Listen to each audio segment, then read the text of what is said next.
as you can see, this isn't the best setup, but this is the first live one that we've done. This is the story of Donna Ward, who was killed by Dalton lyne-byrne, who they called the babyface butcher. So without further ado, I want to give you the story, which comes from the people that I've mentioned before, a true crime magazine made by That's Life. So this is the story of the sad demise. Well, it's not demise, it was extinguished by Dalton lyne-byrne. So here we go. The babyface butcher. Donna's hubby, Dean, had never returned home from his walk. Then came the worst possible news. As I watched the strobe lights flicker across the dance floor, I still couldn't help feeling glum. I was on a night out with my friends, and they were having a great time. They were all on the pole, but I was stuck on the sidelines. I don't want to be here, I thought. Then I made an impulsive decision.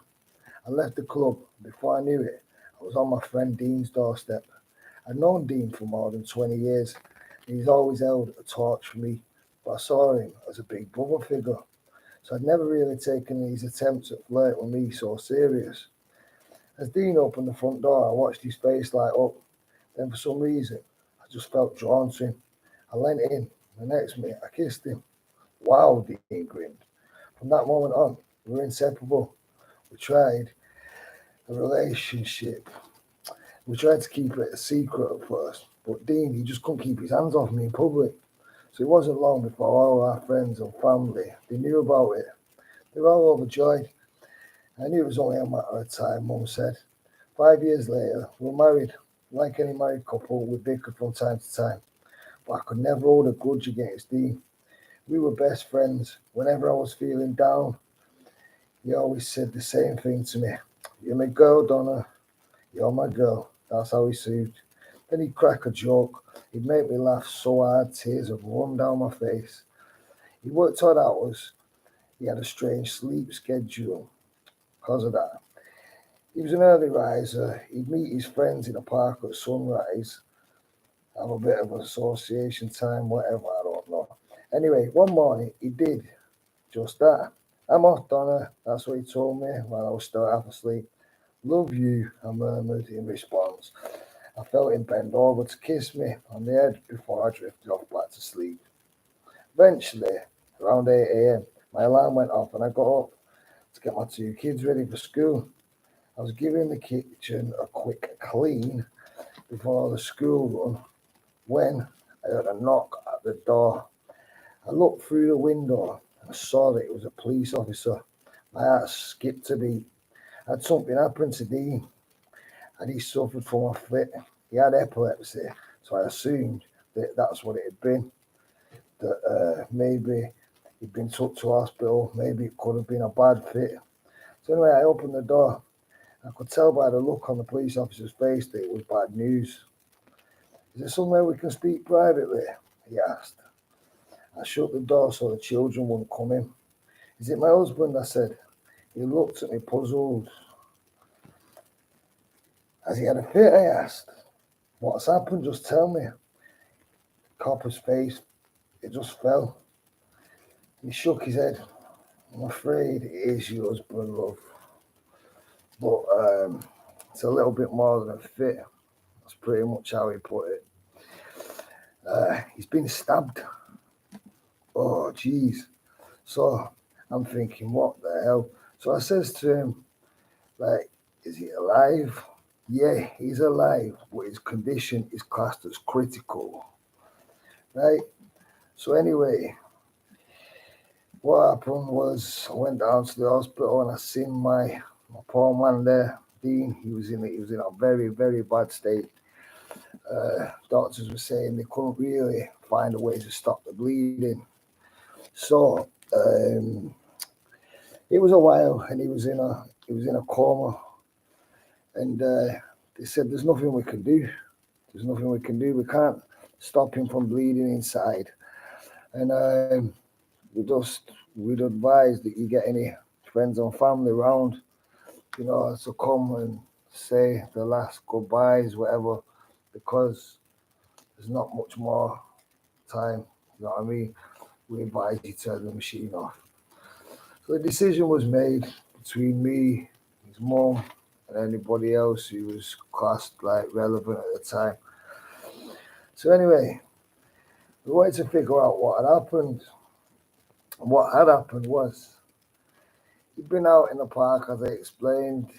That was his thing. He used to go out, and that's how Donna has explained it. He'd gone out, met some of his friends, and somebody had approached him with one of them, the usual, "Got a cigarette, mate?" And now Dean didn't smoke. He's turned around and said, "I haven't got one, mate." So the next minute, this kid who, I'm not going to sit here and slag people if I've got a, you know what I mean? But to be honest with you, it was a little twat trick, you know what I mean? But it's the sort of thing that we've all done. We've been horrible bastards with people when we've been kids and that, but not to this degree. Basically, he turns around to Dean. "Have you got," and he, sorry, is Dalton Lyne-Byrne, yeah? Double barrel name usually suggests a posh person, but no. I don't know what he was, to be honest with you.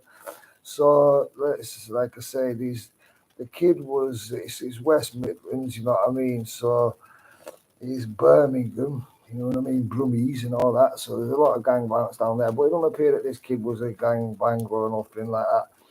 Anyway, Donna, the way she's saying, she felt like she'd been stabbed herself. She just felt like she'd been stabbed in the heart. She dropped to the floor. She's screaming, "Is he alive?" No, he's critical, as I said before. So anyway, she explained to the kids she had to go to hospital, and she took the kids to the grandma's house. Anyway, the officer left with the promise of, "We will catch whoever's done it." And they did not expect this. They did not expect to be finding that the person who'd done it was, as I said, Dalton Lyne-Byrne, who was nothing more than a kid. You know what I mean? He was a kid. I think at the time he was 17 or 18. I am actually reading, as I said, from That's Life, and it's the crime scene version magazines that they do once a month.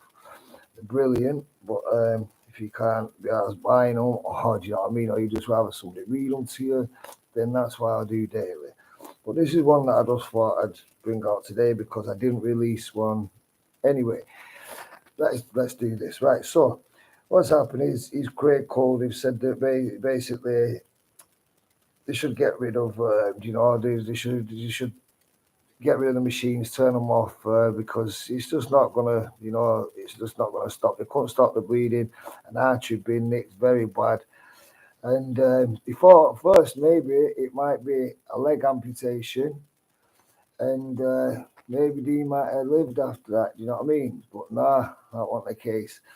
So anyway, so what they've done, they've picked a time and they took it off. You know what I mean? And in this time, they've got Dalton Lyne-Byrne, and the way they've got him is because of how kids love to stick everything up on Instagram and blah blah blah. And what he's done is he's put in on IG, and I quote here. Right, let me see here. I've just done an M. But he's laughing to like people. Do you know what I mean? He's laughing away. He was 17 at the time actually, and he asked for a cigarette. Dean said no because he didn't have one. He did smoke sometimes, but not much. Do you know what I mean? But anyway, he's turned around. He said he hasn't got one. The kids turned around and basically just snapped at him. You know the one. Yeah, you fucking knew that. You know them and all this crap, whatever. So anyway, he stabbed him. Like I said, they couldn't stop it from bleeding. So he's posted it on Snapchat. It was.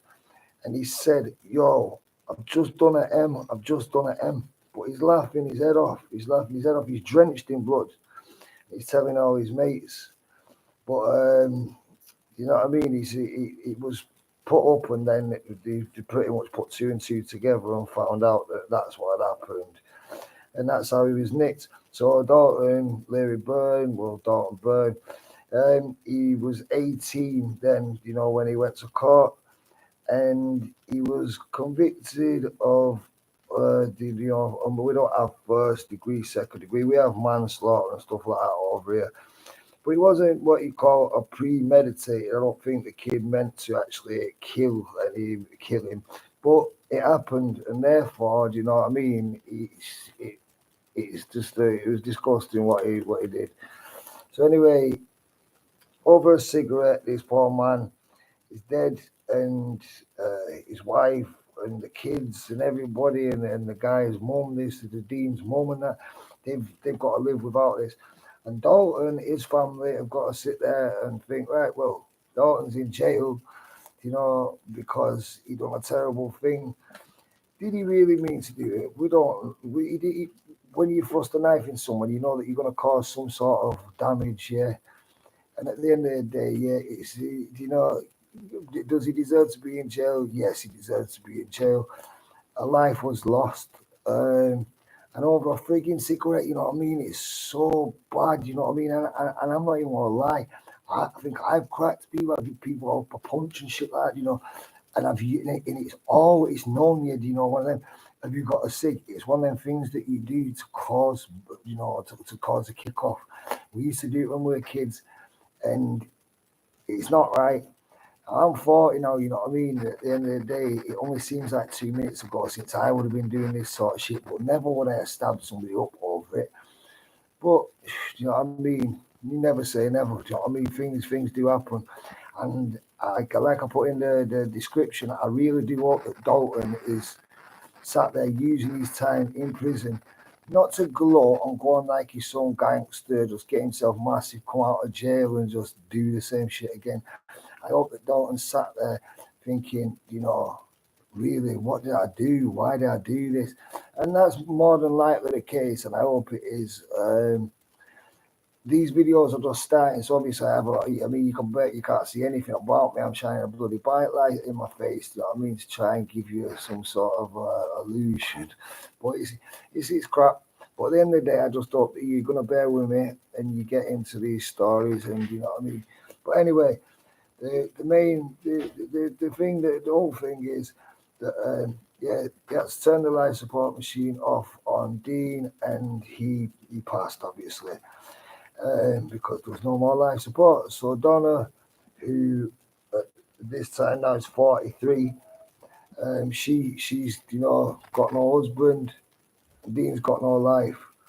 Dalton, he ended up getting a life sentence to do 17 years, and at the end of the day, he's got a life sentence to do that.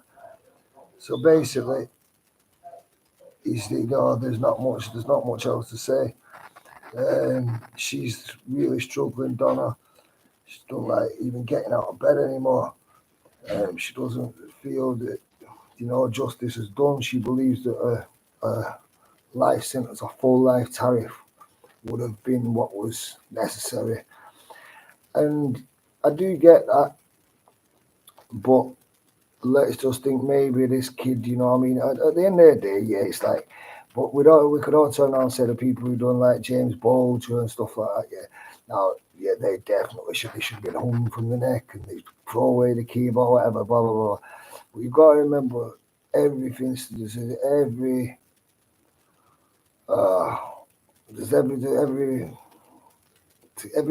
action has a reaction, there's everything, you know what I mean? At the end of the day, this kid just did something stupid. And I mean, in gloating on camera after it, that shows, it doesn't necessarily show that he's a cold-blooded, vicious monster, but it doesn't look too great, does it? Well, anyway, this was the story of Dean Ward, and it was told by Donna Ward to the true crime scene from That's Life. It was told probably very, very, very, very hard to tell. But I'd like to say, I just hope to God that, basically over here in England, yeah, that's 17 years in prison. He has to do the 17, right, on a life sentence. So he'll do 17 and then he'll be considered for parole. It's unlikely he'll get his first parole. But he'd more than likely do 20 years or something like that. Yeah, about 20, maybe if he gets his second parole, it'll be about 20, 23, something like that. So he's going to be about 40 when he gets out for his life. Do you know what I mean? And that's still a hell of a lot of life to live. Do you know what I mean? He could be 45, whatever, but he's going to get out eventually. And that's the sad story of it all. And do I think he should be locked up for the rest of his life? No. But Dean wasn't my family. And at the end of the day, I'm not going to feel that way. I only don't feel that it should be because it could have been a ridiculous, impulsive act. I know there's a lot of pressure on kids to act this way, and and a lot of this knife violence now and all that. But I really do feel for the Donna, for Dean, for the Dean's family, for the kids. I feel for also Dalton's family. I feel for Dalton as well in a way, and you might find that ridiculous, and that could be subscribers just that I won't get because of what I've just said. But you've got to understand, yeah, that I'm an ex-crew myself, yeah. I've done a lot of stupid things, and I want to try and explain to you what it really is like inside somebody's head when you do something like this. He may have been trying to show off in front of people. So anyway, I'm going to draw that to a close there because I think I've not really done the best video, but I give it a go. I hope you all enjoyed that, and please watch. If you can, like, subscribe.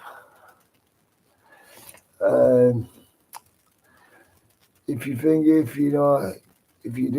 got any suggestions, anything like that, or if you've got anything to say to me, if you don't like some of the comments I made, if there's anything, any other information that you think that I missed out or whatever, and anyway, just to tell me how to up my game, and just please do it. You can tell I'm not really up to speed yet, but thank you very much. That's all by 82. Vapor 87 who does the editing, and that's not have to do much editing here, is she? Because it's the bloody black screen. But we'll have it better for the next one. I think I'll post something else at midnight. All right, you take care. Lots of love.